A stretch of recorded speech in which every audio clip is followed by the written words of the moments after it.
ประเทศไทยให้ความรู้คู่ความสุขวิทยุแห่งประเทศไทยจังหวัดแพร่ 91 เมกะเฮิรตซ์ให้ความรู้คู่ความสุข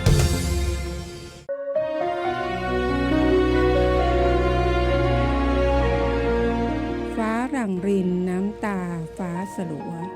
แดดมืดมัวทั่วล่าเมื่อแม่สิ้นพระเมตตาหน้าชมห่มแผ่นดินดับแสงรินเหลือเพียงรอยอาลัยทรงเป็นแม่แห่งแผ่นดินถิ่นสยามทรงงดงามด้วยเมตตาหน้าเลื่อมใสประหัตถ์หลอมรักราชให้รวมใจพระหทัยทรงโอบไว้ในทุกคนพระกรุณาดุจสายทานฉโลมล่าพระเมตตาเคยห่มคลายหายหนาวสั่นราชทั้งผองหมองเศร้าสุดจาบันขอเทิดขวัญแม่ไทยในดวงใจ9แผ่นดินเย็นร่มเพราะบารมี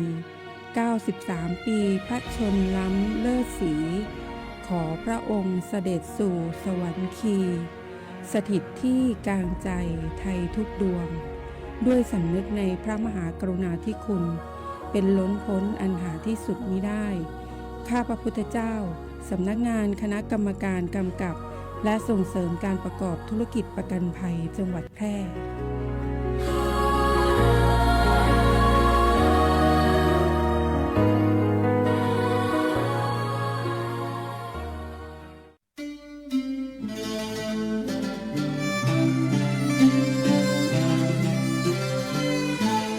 หม้อห้อมไม้สักถิ่นรักพระหล่อช่อแห่สีเมืองหรือเรื่องแพะเมืองผีคนแพร่นี้ใจงามชาวจังหวัดแพร่ขอต้อนรับนักท่องเที่ยวทุกท่านที่มาเยือนพวกเราด้วยความยินดียิ่ง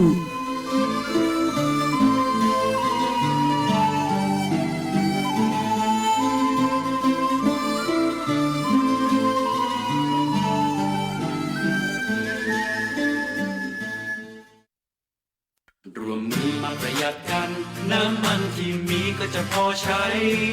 ช่วยกันเพื่อประหยัดไฟช่วยชาติช่วยไทยพลังงานพอเพียงรวมมือมาประหยัดกันน้ำมันที่มีก็จะพอใช้ช่วยกันเพื่อประหยัดไฟช่วยชาติช่วยไทยพลังงานพอเพียงช่วยกันอย่างมีน้องที่จำให้มัน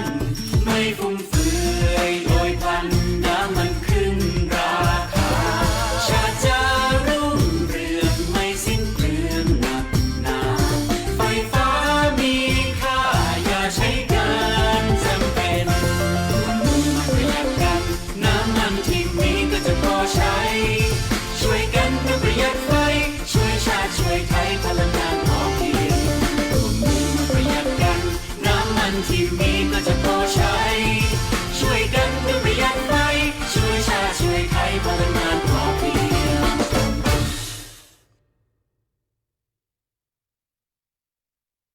เทศกาลเดินทางจะใกล้หรือไกลความอุ่นใจต้องมาก่อนขึ้นเครื่องลงเรือเดินทางไกลบาดเจ็บกระเป๋าหายบัดต้องวันใจเพราะมีประกันภัยคุ้มครองสบายใจได้ทุกทริปแค่3ชอติดใจสำหรับคุณเช็คชัดชัวร์เช็คกรมธรรม์ประกันภัยการเดินทางให้พร้อมชัดเจนกับเงื่อนไขกรมธรรม์และความคุ้มครองชัวร์ได้เลยหากมีกรมธรรม์ประกันอุบัติเหตุการเดินทางที่พร้อมบริการฉุกเฉิน24ชั่วโมงชัดทุกเช็คชัวร์ทุกทริปสายด่วนคปภ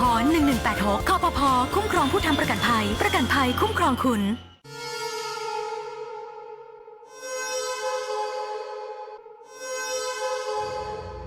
สายด่วน1669อบจ.แพร่สายด่วน1669อบจ.แพร่สายด่วน1669อบจ.แพร่โทรสายด่วน1669อบจ.แพร่จำให้ขึ้นใจนะคะเจ็บป่วยฉุกเฉินอุบัติเหตุรุนแรงในพื้นที่จังหวัดแพร่โทรสายด่วน1669ศูนย์รับแจ้งเหตุและสั่งการการแพทย์ฉุกเฉินอบจ.แพร่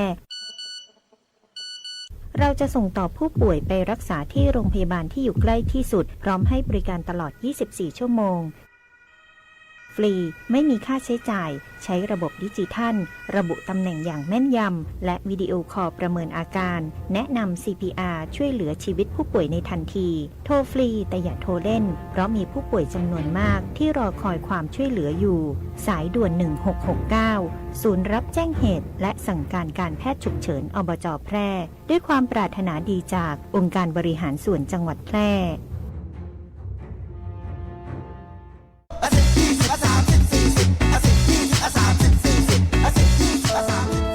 ถ้าความเร็วบนท้องถนนในชุมชนเป็นตัวเลขเหล่านี้ก็คงดี แต่ในความเป็นจริงยังมีผู้ขับขี่ใช้ความเร็วสูงและการขับรถเร็วเกินกฎหมายกำหนดยังเป็นสาเหตุหลักที่ทำให้เกิดอุบัติเหตุเดินทางถึงบ้านอย่างปลอดภัยขับขี่ด้วยความใส่ใจอย่าขับเร็วอย่าขับซิ่งขับขี่ปลอดภัยลดความเร็วลดอุบัติเหตุด้วยความปรารถนาดีจากกองทุนเพื่อความปลอดภัยในการใช้รถใช้ถนนและสำนักงานขนส่งจังหวัดแพร่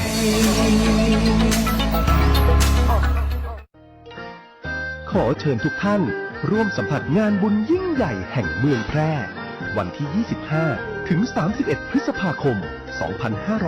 2569 ประเพณีไหว้พระพุทธโกษัยสิริชัยมหาสากยมุนี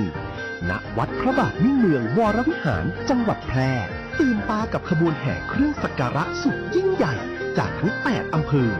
งดงามด้วยอัตลักษณ์ล้านนาและพลังศรัทธาของชาวแพร่ชมการแสดงมินิแสงสีเสียงตำนานพระพุทธโกษัยสุดตระการตาสุดมันกับการสาธิตแม่ไม้มวยไทยวันละ 8 คู่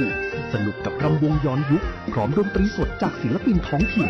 การแสดงซอพื้นเมืองวงปีพาดตลาดวัฒนธรรมนิทรรศการพร้อมลานกิจกรรมสำหรับเด็กโซนถ่ายภาพโฟโต้บูธและการแสดงผลงานศิลปะจากศิลปินจังหวัดแพร่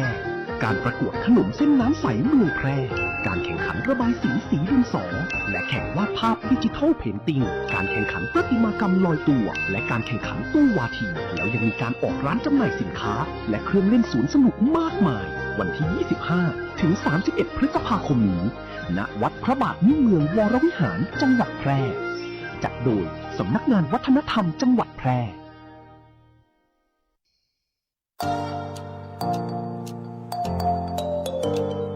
ถ้าคุณกำลังถามตัวเองว่าเรียนอะไรดีที่จบแล้วมีงานทำจริงเรียนอะไรที่ต่อยอดชีวิตได้ไกลกว่าห้องเรียนหยุดคิดไว้ตรงนี้เพราะคำตอบอยู่ที่วิทยาลัยอาชีวศึกษาแพร่ที่นี่เราไม่ได้สอนแค่ให้รู้แต่สอนให้ทำเป็นทำจริงและทำได้ในโลกอาชีพเปิดรับสมัครนักศึกษาใหม่ปีการศึกษา 2569 สำหรับผู้จบม.3 ม.6 และปวช.3 ครบทุกสายที่ตลาดต้องการทั้งการบัญชี การตลาด การจัดการสำนักงานดิจิทัล การจัดการโลจิสติกส์และซัพพลายเส้นคหกรรมศาสตร์อาหารและโภชนาการแฟชั่นสิ่งทอดิจิทัลกราฟิกวิจิตรศิลป์การโรงแรมการท่องเที่ยวเทคโนโลยีธุรกิจดิจิทัลและเทคโนโลยีสารสนเทศเรียนได้ตั้งแต่ปวช ปวส จนถึงระดับปริญญาตรีระบบปกติและทวิภาคีเรียนไปทำงานไปมีรายได้ระหว่างเรียนที่สำคัญเรามีสถานประกอบการชั้นนำรองรับการฝึกจริงและมีทุนการศึกษาอีกมากมายรอคุณอยู่อยากมีอาชีพอยากมีอนาคตที่จับต้องได้เริ่มต้นวันนี้ที่วิทยาลัยอาชีวศึกษาแพร่เตรียมชีวิตจริงให้พร้อมสู่โลกอาชีพเรียนจริงทำได้จริงมีงานรองรับเพราะความสำเร็จที่ยิ่งใหญ่เกิดขึ้นได้ที่วิทยาลัยอาชีวศึกษาแพร่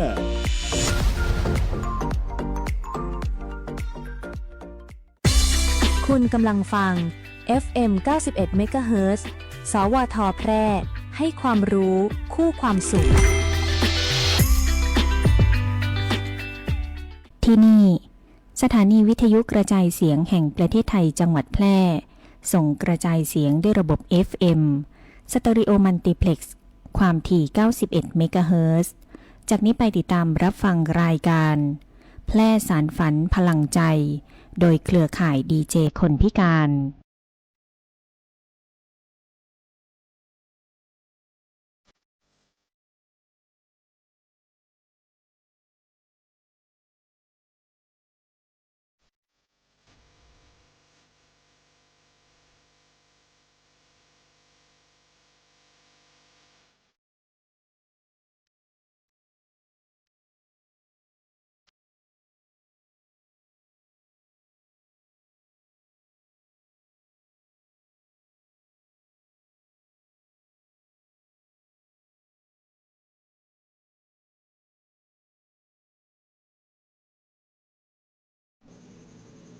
สวัสดีเจ้า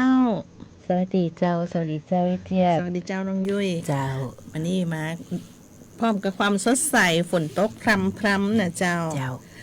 เจ้ามาพบกับรายการแพทย์สารฝันพลังใจนะเจ้าที่สถานีวิทยุกระจายเสียงแห่งประเทศไทยนะเจ้า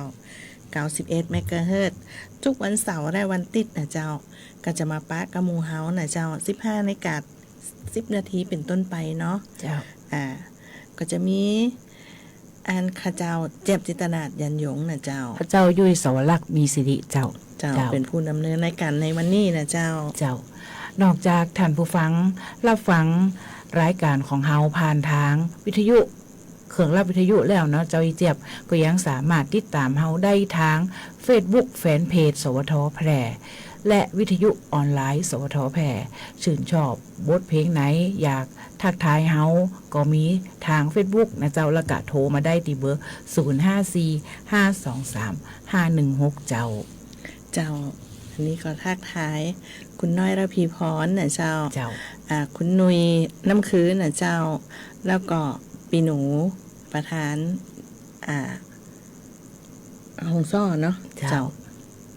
เกาะเปิ้นก็ว่าฟังอยู่นะทักทายนะเจ้าวันนี้เปิดเพลงอย่างก็ได้เนาะเดี๋ยวก็มารับฟังเพลงม่วนๆจากรายการตีสองสาวนี่จัดให้นะเจ้า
รัฐบาลไทยประกาศสงครามสแกมเมอร์รัฐบาลจึงได้ประกาศสงครามกับสแกมเมอร์ในฐานะที่สแกมเมอร์เป็นวาระแห่งชาติและในวันนี้ผมก็ได้ใช้โอกาสนี้มารายงานความคืบหน้า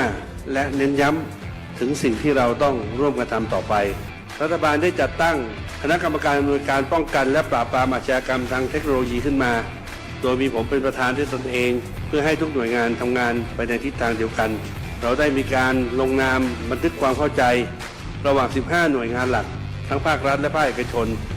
ตลอดจนสถาบันการเงินเพื่ออุดช่องโหว่ทางการเงินและตัดเส้นทางเงินของกระบวนการอาชญากรรมเหล่านี้ให้สิ้นซาก รวมพลังคนไทยต้านภัยสแปมเมอร์นายอนุทินชาญวีรกูลนายกรัฐมนตรี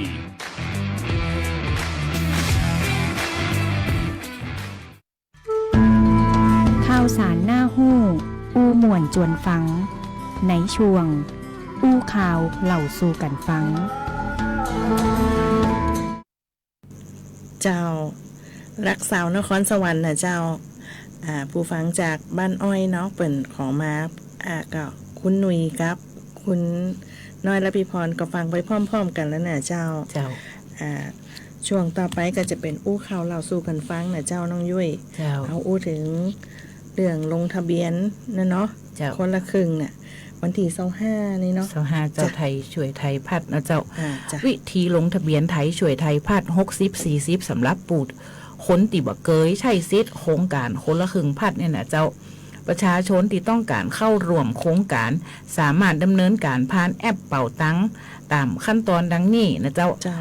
1. หากบ่เคยติดตั้งแอปเป่าตังเลยนะเจ้าอย่าเจ็บให้ดาวน์โหลดและติดตั้งแอปเป่าตังจากถ้าใจ iOS ก็จะเป็น Play Store นะเจ้าก็Android Play Store iOS นี่ก็จะเป็น App Store นะเจ้าเนาะจากนั้นก็ลงทะเบียนและยืนยันตัวตนให้เรียบร้อยเจ้ากรณีที่บ่มีแอปแล้วเจ้ากรณีที่แอปมีแอปเป่าตังแล้วเนาะมีแอปเป่าตังแล้วก็เป็นเวอร์ชันล่าสุดนะเจ้าแล้วก็กดแบนเนอร์โครงการเข้าแอปเป่าตังแล้วก็เลือกแบนเนอร์ไทยช่วยไทยพัด60/40นะเจ้าแล้วก็ยอมรับข้อตกลงและเงื่อนไขรายละเอียดให้ครบก่อนนะเจ้าแล้วก็กดยืนยันลงทะเบียนนะเจ้าแล้วรอแจ้งผลการลงทะเบียนระบบจะแจ้งผ่านแอปเป่าตังและ SMS ภายใน3วันเจ้าสมัครเนาะจีวิเลตแล้วก็เติมเงินหลังทราบผลได้รับสิทธิ์คือสมัครใจจีวิเลตแล้วก็เติมเงินเพื่อใช้จ่ายตามโครงการนะเจ้าแล้ววิธีลงทะเบียนน้องยุ้ยเจ้าวิธีลงทะเบียนสำหรับคนตีบ่เคยลงใช้สิทธิ์โครงการคนละครึ่งพัดนี่นะเจ้าหรือไทยช่วยไทย60-40หากบ่เคยติดตั้งแอปเป่าตังเปิ้นว่าให้โหลดนะเจ้าโอนและติดตั้งดาวน์โหลดติดตั้งแอปเป่าตังลงทะเบียนและยืนยันตัวตนเจ้ากรณีมีแอปเป่าตังแล้วเนี่ยคืออัปเดตเวอร์ชันเป็นเวอร์ชันที่ล่าสุดนะเจ้ากดแบนเนอร์โครงการเข้าแอปแล้วเลือกไทยช่วยไทยพัดเจ้ายอมรับข้อตกลงและเงื่อนไขเจ้าแล้วก็รอแจ้งผลการลงทะเบียนผ่านแอปเป่าตัง SMS ภายใน3วันเจ้ามันก็จะเปิดลงทะเบียน1สัปดาห์ก็แจกเงิน4เดือนเนาะเดือนละ 1,000 บาทรวม 4,000 บาทนะเจ้ารัฐบาลเปิดก็จะช่วยเฮา 60% ผู้จ่ายสิทธิ์ก็รวมจ่าย 40% นะเจ้าคาดว่าจะมีคนจ่ายประมาณ30ล้านคนนะเจ้าน้องยุ้ยเจ้าเปิ้นก็บอกว่าเริ่มใช้สิทธิ์เนี่ย1มิถุนายนเจ้า1มิถุนายน69สำหรับบัตรสวัสดิการแห่งรัฐหรือบัตรคนจนเนาะเจ้าเนาะเปิดลงทะเบียนใหม่ประมาณ1เดือนเจ้าลงทะเบียนผ่านแอปเป่าตังกรอกเพียงชื่อเจ้านามสกุลและเลขบัตรประจำตัวประชาชนรอตรวจสอบคุณสมบัติตามเงื่อนไขใหม่ตีกระทรวงการคลังกำหนดเจ้าจะได้กรอกลองถ้าเขาบอกเข้าใจเขาก็ไปที่ธนาคารเลยน้องยุ้ยเนาะคือเป็นเจ้าหน้าที่เป็นญาตินะแล้วปนว่ากลุ่มผู้ถือบัตรสวัสดิการแห่งรัฐเดิม 13.2 ล้านคนเนี่ยนะเจ้าจะได้รับเพิ่มวงเงินสำหรับซื้อสินค้าอุปโภคบริโภคเจ้าจาก300เป็น 1,000 บาทต่อเดือนเจ้าเจ็บนาน4เดือนโดยผู้ใช้สิทธิ์ต้องจ่ายเองเต็มจำนวนรัฐบ่ได้สมทบเหมือนคนละครึ่งพัดเจ้าจ้ะเฮาอู้กันเรื่องบัตรสวัสดิการแล้วช่วงนี้ฝนตกเนาะ เจ้าฝนตกน้ำปลาไหลหลากแล้วก็ดินถล่มนะเจ้าเป็นอุบัติภัยที่พบได้บ่อยในช่วงฤดูฝนนะเจ้าน้องยุ้ยเจ้าแล้วก็เป็นเหตุการณ์ที่อันตรายเนาะต่อชีวิตและทรัพย์สินนะเจ้าปพจึงขอแนะนำ4วิธีปฏิบัติตัวให้ปลอดภัยเมื่อเกิดน้ำปลาไหลหลากนะเจ้าและดินถล่มนะเจ้าสังเกตสัญญาณผิดปกติเช่นสีของน้ำหรือมีเสียงผิดปกติจากบนเขานะเจ้าอพยพทันทีไปยังจุดที่ปลอดภัยพ้นจากแนวการไหลของดินนะเจ้าหากเป็นว่าพัดตกน้ำวัดดีว่ายหนีว่าเจ้าฮือเสาะอย่างเกาะเลยเจ้าที่มันเนี่ยเจ้าและปีนเฮือพ้นจากน้ำเพื่อป้องกันการบาดเจ็บไว้เจ้าเจ็บเจ้าบอกกลับไปบอกกลับเข้าพื้นที่จนกว่าจะได้รับการยืนยันความปลอดภัยนะเจ้าเพราะอาจเกิดน้ำท่วมฉับพลันหรือดินถล่มซ้ำได้นะเจ้าเนาะหน้าฝ่าหน้าฝนนะเจ้าเนาะช่วงนี้นะเจ้าแล้วเดี๋ยวแหมช่วงฤดูที่มันอันนี้แต่เนี่ยนะก็ต้องระวังนะเจ้าบ้านไข่ตีใกล้นะเจ้าเนาะหากในช่วงฤดูฝนเนี่ยขอให้ทุกคนติดตามสถานการณ์ต่างๆอย่างใกล้ชิดนะเจ้าหากพบสถานการณ์ที่ผิดปกติสามารถติดต่อสายด่วนปภเจ้า1784เจ้าเพื่อแจ้งข่าวหรือขอความช่วยเหลือได้ทันทีเจ้าเดี๋ยวเฮาฟังเพลงม่วนๆจากรายการเฮานะเจ้าแล้วก็กลับมาช่วงตี 2เฮาจะมาอู้เรื่องใจบัตรประจำตัวคนพิการเนี่ยเจ้ามันจะง่ายขึ้นเจ้าง่ายขึ้นเนาะถ้าสมมติว่าลืมอย่างนะเจ้าลืมบัตรไปเนี่ยจะได้กับคล้ายๆน่าจะเป็นไทย ID อ่ะเจ้านายเจ็บเจ้าพักฟังเพลงก่อนเจ้า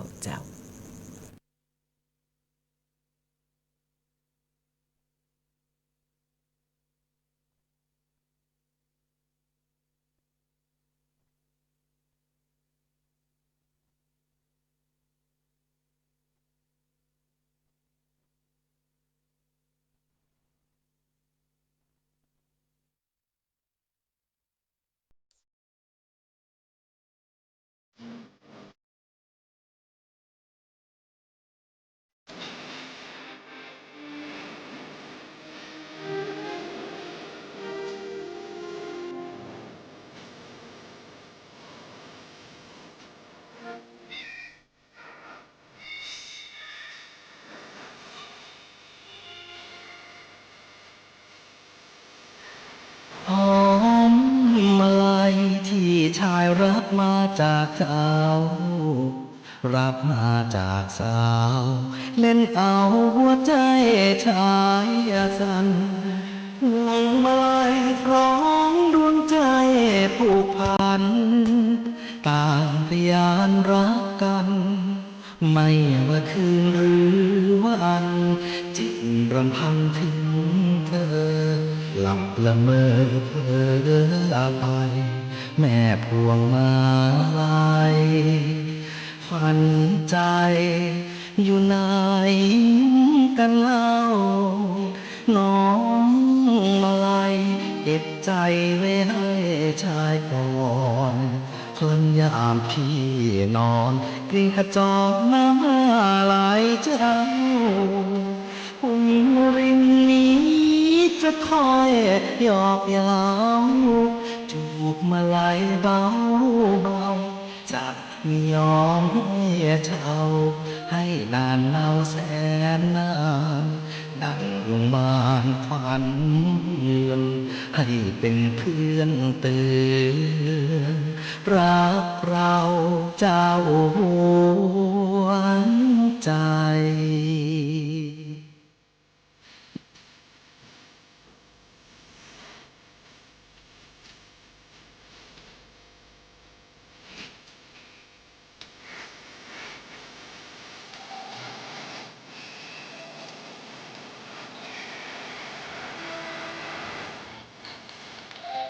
โอละนอ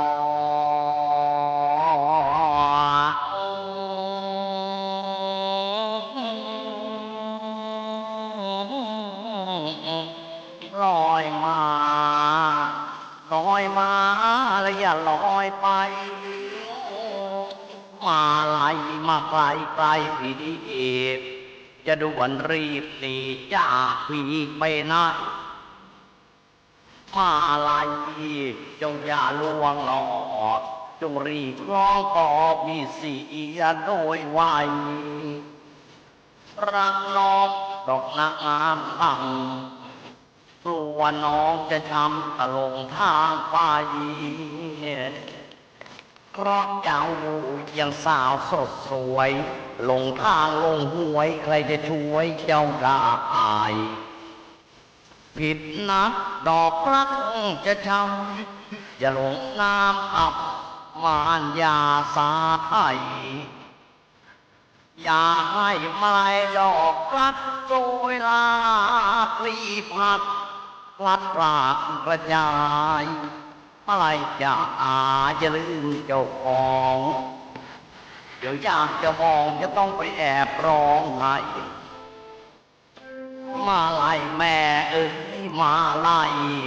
จงมองหัวใจละให้พี่ชายคนเดียว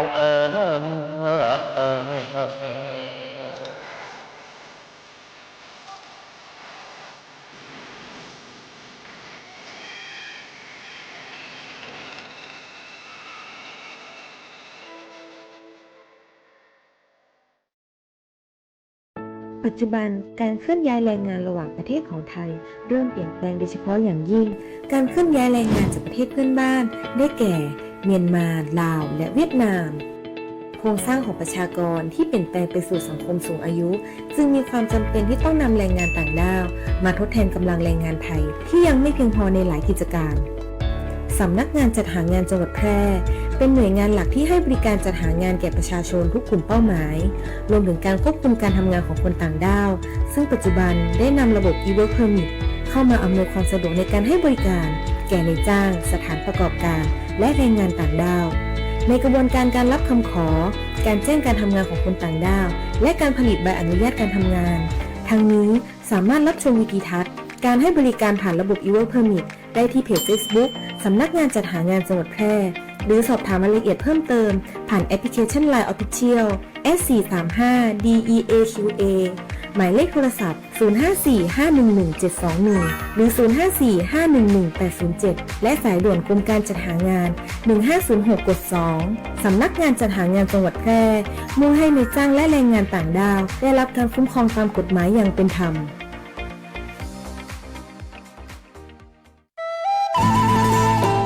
กันสบายๆได้ประเด็นในช่วงอู้ง่ายฝังมวล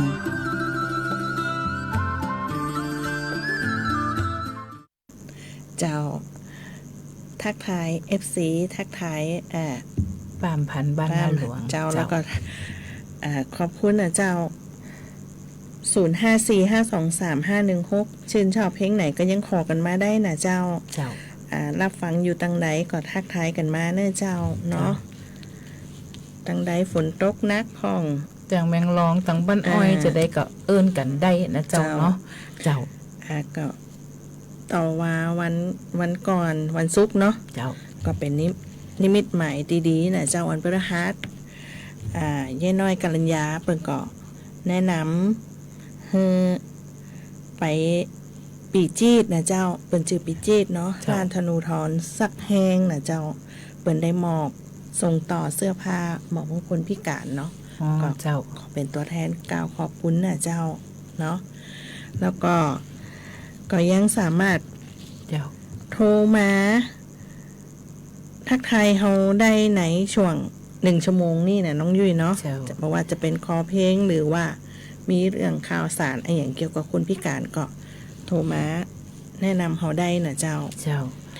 แล้วก็054-520-013ศูนย์บริการคนพิการนะเจ้าแล้วก็054-511-572พมจแปนะเจ้าเรื่องคนพิการก็น้องยุ้ยก็มีเรื่องบัตรเจ้าแบบอิเล็กทรอนิกส์มาฝากนะเจ้าเนาะเปิ้นว่าใช้ได้ทั้งแอปพลิเคชันทางลัดของสพรและทางไทย ID เจ้าเทียบของกรมการปกครองสะดวกรวดเร็วและปลอดภัยพกพาสะดวกบ่ต้องพกพาบัตรตัวแต่นะเจ้าลดการสูญหายบางคนป กตัวแต่ไปเนี่ยลนเนี่ยตกแล้วก็บ่ได้ไปตอมมันก็เวลาไปติดต่ออย่างเปิ้นถามหาก็ยากอีนะเจ้ามีอยู่ข้างหนึ่งตีว่าเขาจะต้องไปกราบอันนั้นนะเนาะเจ้าพระบรมศพใช่ มันจะต้องมีบัตรประจำตัวของเฮาน่ะเจ้าแล้วก็มีอยู่หนึ่งในห้านก็มีคนหนึ่งตีว่าเปิดลืมเจ้าเผอิญเปิดมีไทย ID เจ้า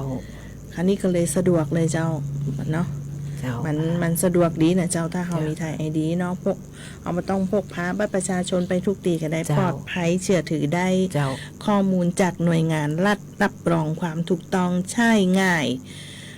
ได้ทุกตีเพียงมีโทรศัพท์และอินเทอร์เน็ตนะเจ้าใช่แทนบัตรตัวจริงคือหน่วยงานตีรับรองตามกฎหมายได้นะเจ้า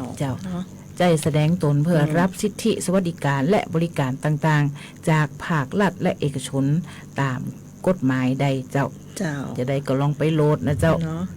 เราอู้ถึงเรื่องบัตรประชาชนแล้วเขาก็มาอู้เรื่องบัตรประจำตัวคนพิการ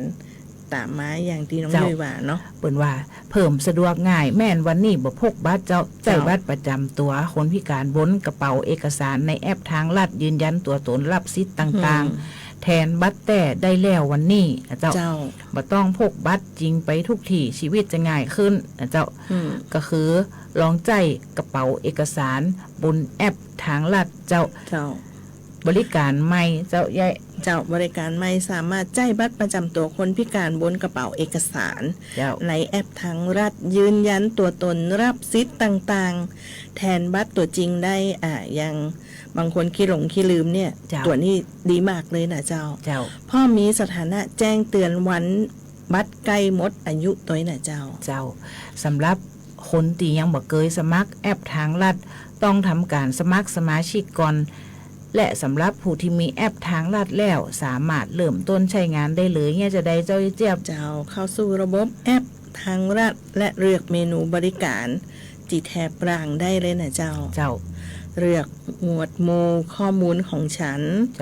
เลือกบริการกระเป๋าเอกสารแล้วก็แตะบนบัตรประจำตัวบัตรประชาชนบัตรคนพิการเจ้าเพื่อดูข้อมูลบัตรของคุณเจ้าแสดงบัตรต่อเจ้าหน้าที่เพื่อยืนยันตัวตนรับสิทธิ์ต่างๆได้เลยเจ้าเฮือ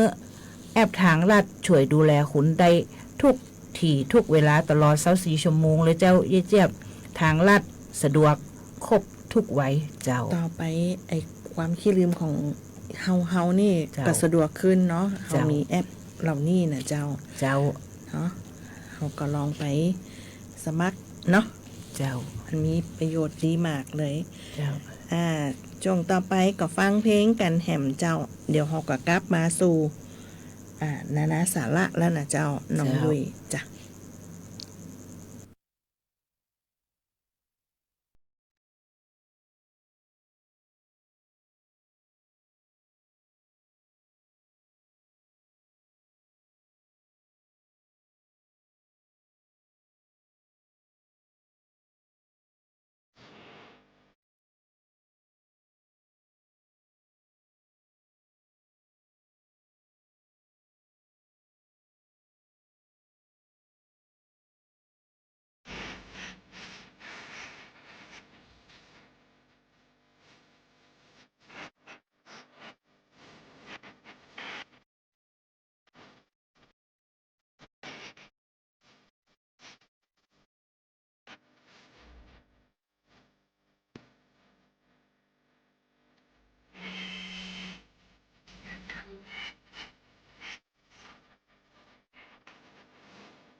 หากคุณอยากจะซื้อที่ดินพร้อมอาคารหรือห้องชุดปลูกสร้างอาคารหรือซื้อที่ดินพร้อมปลูกสร้างอาคารต่อเติมซ่อมแซมอาคารหรือจะกู้เพิ่ม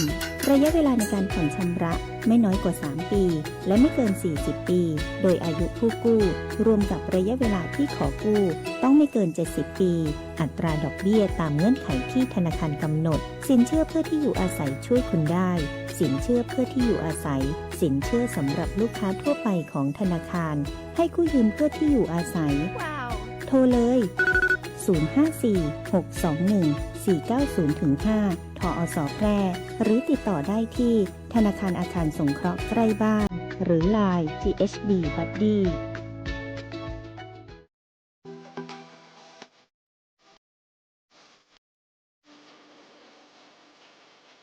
ครับบ่ดื่มบอกครับปลอดภัยตลอดการเดินทาง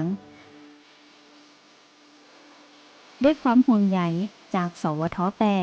FM 91 เมกะเฮิรตซ์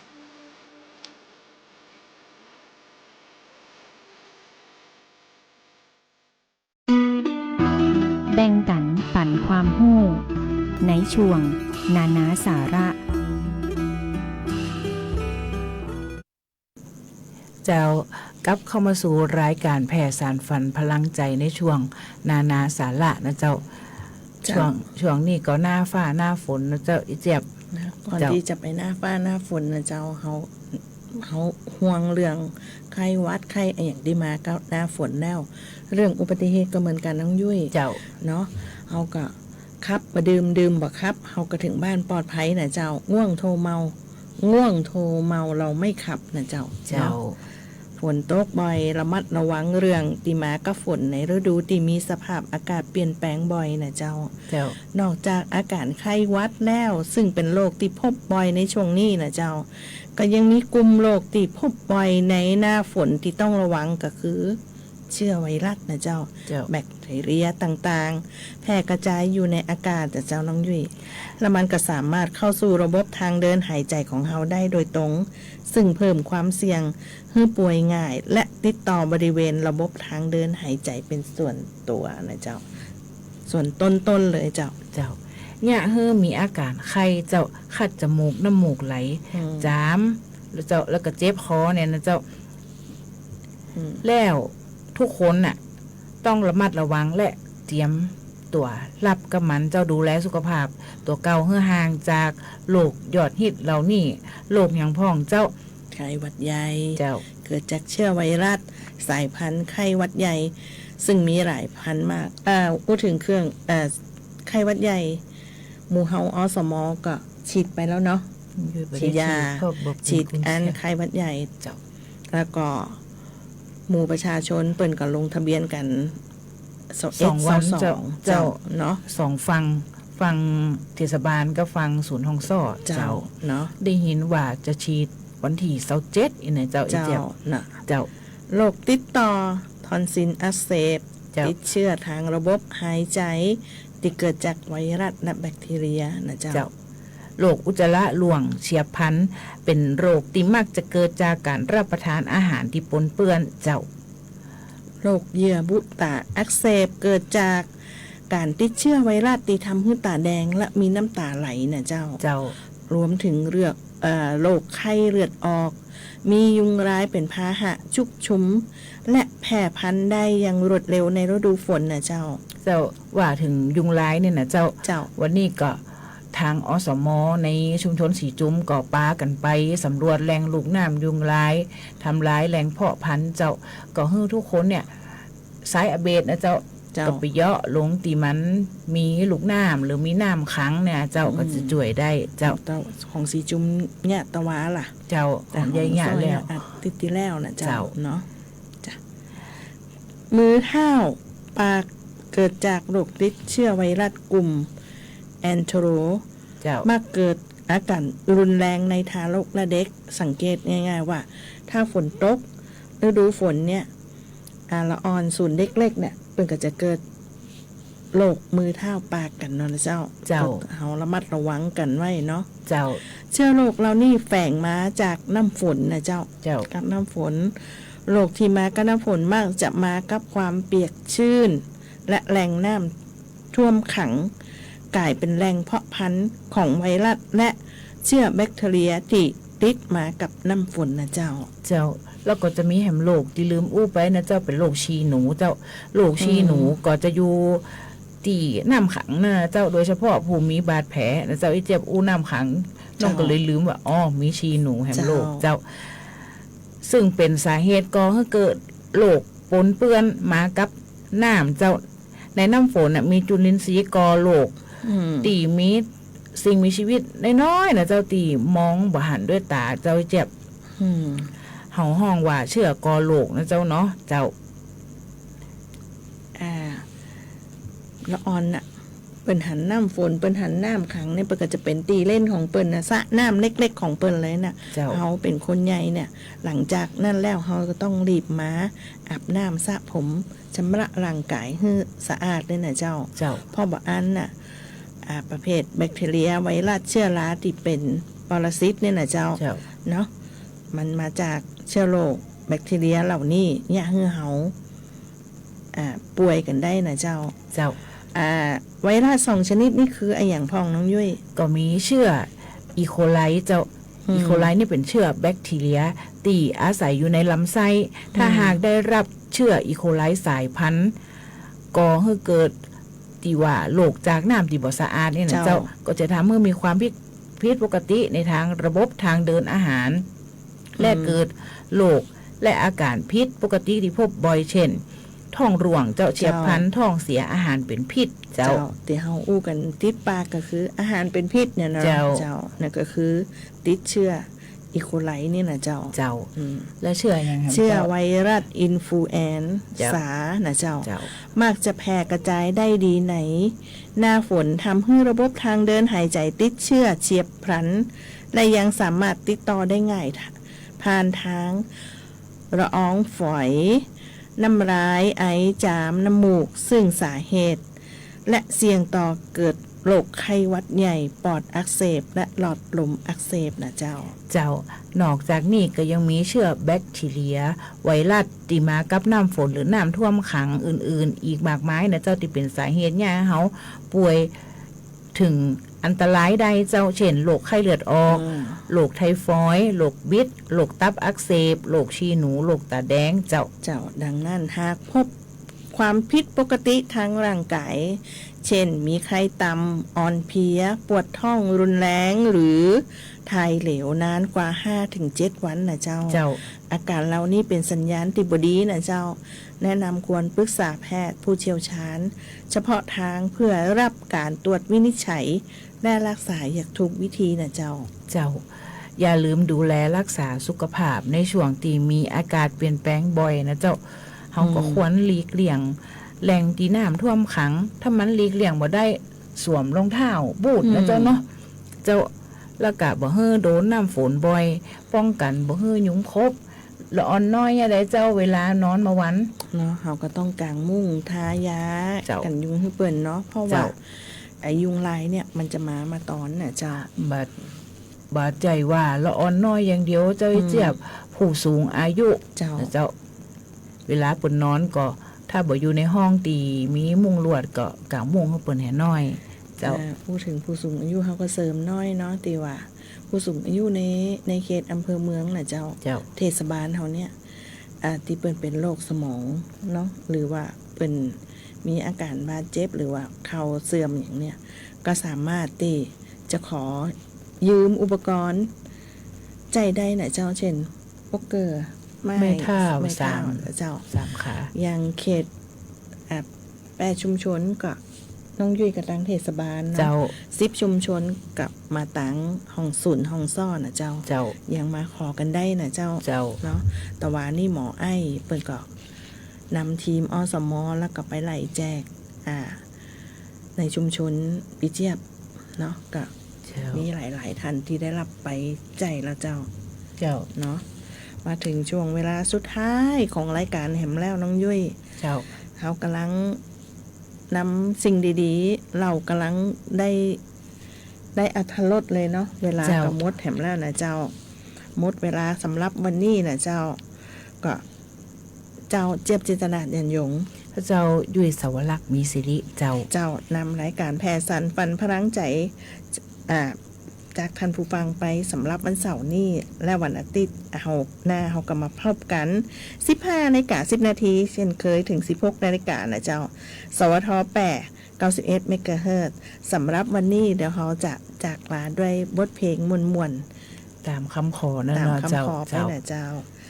วันนี้ขอกล่าวคำว่าสวัสดีเจ้า